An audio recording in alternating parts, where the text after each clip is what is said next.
जब स्त्रियां स्त्रियों पर मोहित नहीं होती तो बालकांड में कैसे मोहित हो गईं? तो आइए इसी प्रसंग पर विचार करते हैं। बड़ा ही महत्वपूर्ण प्रसंग है, आपसे निवेदन है कि पूरा वीडियो अवश्य देखें। मोह न नारी नारी के रूपा, पन्न गार्य है रीति अनूपा।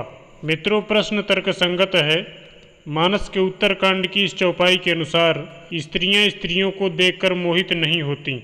सच भी है, एक स्त्री दूसरी स्त्री को देखकर ईर्ष्या की भावना तो रख सकती है, परंतु उसकी सुंदरता पर मोहित हो जाए यह कदाचित ही संभव हो।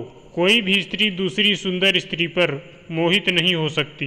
परंतु उत्तरकांड की इस चौपाई के विरुद्ध बालकांड की यह चौपाई कह रही है कि जिस समय रंगभूमि में सीता जी आती हैं तो उस समय देख ही रूप मोहे नर नारी, यहीं पर भ्रम उत्पन्न हो जाता है। रंगभूमि जब सिय पगधारी, देख ही रूप मोहे नर नारी।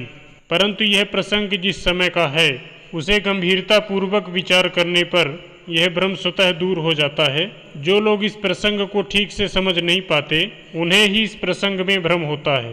कुछ लोग इसका अर्थ यह करते हैं कि जब पगुधारी अर्थात राम यानी विष्णु जी, क्योंकि विष्णु जी की छाती में भृगु द्वारा मारे गए पद का चिन्ह अंकित है, इसलिए विष्णु को पगुधारी भी कहा गया है। जब सीता जी के स्वयंवर सभा में आए तो उन्हें देखकर सभी स्त्री पुरुष मोहित हो गए।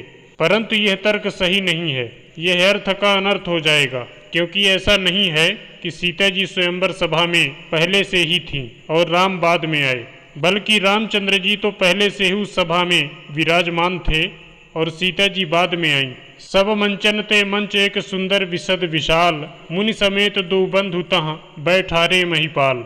वह चौपाई इस दोहे के बहुत बाद में आई है, इसलिए इसका यह अर्थ नहीं हो सकता कि जब सीता जी के स्वयंवर सभा में पगुधारी अर्थात विष्णु अवतारी राम पधारे तो उन्हें देखकर सभी स्त्री पुरुष मोहित हो गए। बल्कि जहाँ तक मैं समझ पाया हूँ और पूज्य पिताजी का भी यही मत है कि भगवान रामचंद्र जी लक्ष्मण और गुरु जी के साथ स्वयंवर सभा में पहले से ही विद्यमान थे। जिस समय सीता जी सखियों के साथ स्वयंवर सभा में उपस्थित होती हैं हाथ में जयमाल लेकर, तो उस समय सभा में जो भी महीपति या राजा अथवा पुरुष समुदाय था, लौकिक संबंधी जनों को जैसे पिता गुरुवर आदि को छोड़कर सभी सीता जी के रूप को देखकर मोहित हो गए, तथा जो भी स्त्री समुदाय था वह भगवान श्री राम को देखकर मोहित हुआ, जिसे गोस्वामी तुलसीदास जी ने लिखा। इसमें भगवान राम को किसी ने पुत्र रूप में, किसी ने पति रूप में और अन्य ने अपनी अपनी रुचि के अनुसार राम को देखा। गोस्वामी जी ने लिखा भी है कि यही विधि रहा जाहि जस भाऊ, तेहि तस देखेउ कौशल राऊ। और निज निज रुख राम ही सब देखा, को न जान कछु मरम बिसेखा। इस प्रकार से जिसकी जैसी इच्छा थी प्रभु राम को उसने उसी भाव से देखा।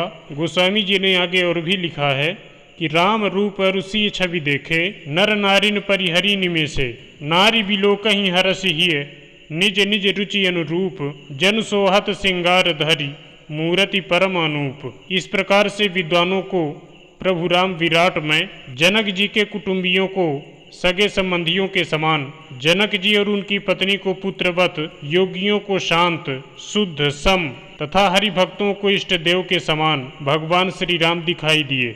इसीलिए गोस्वामी जी ने लिखा है कि यही विधि रहा जाहि जस भाऊ, तेहि तस देखेउ कौशल राऊ।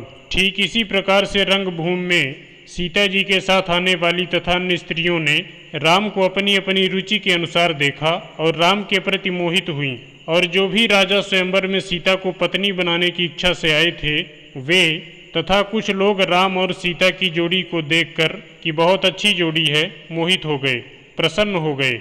सभी सीता जी के रूप को देखकर मोहित हो जाते हैं। इस प्रकार संक्षेप में आशय यही है कि स्त्रियां राम को देखकर तथा पुरुष समुदाय सीता जी को देखकर मोहित हुआ, जिसे मानसकार ने इस प्रकार से इस चौपाई में लिखा है कि रंगभूमि जब सिय पगधारी, देख ही रूप मोहे नर नारी। निष्कर्षतः चूंकि जब तक सीता जी रंगभूमि में नहीं आईं तब तक राम और सीता जी के परस्पर रूप सौंदर्य की तुलनात्मक कल्पना संभव थी ही नहीं।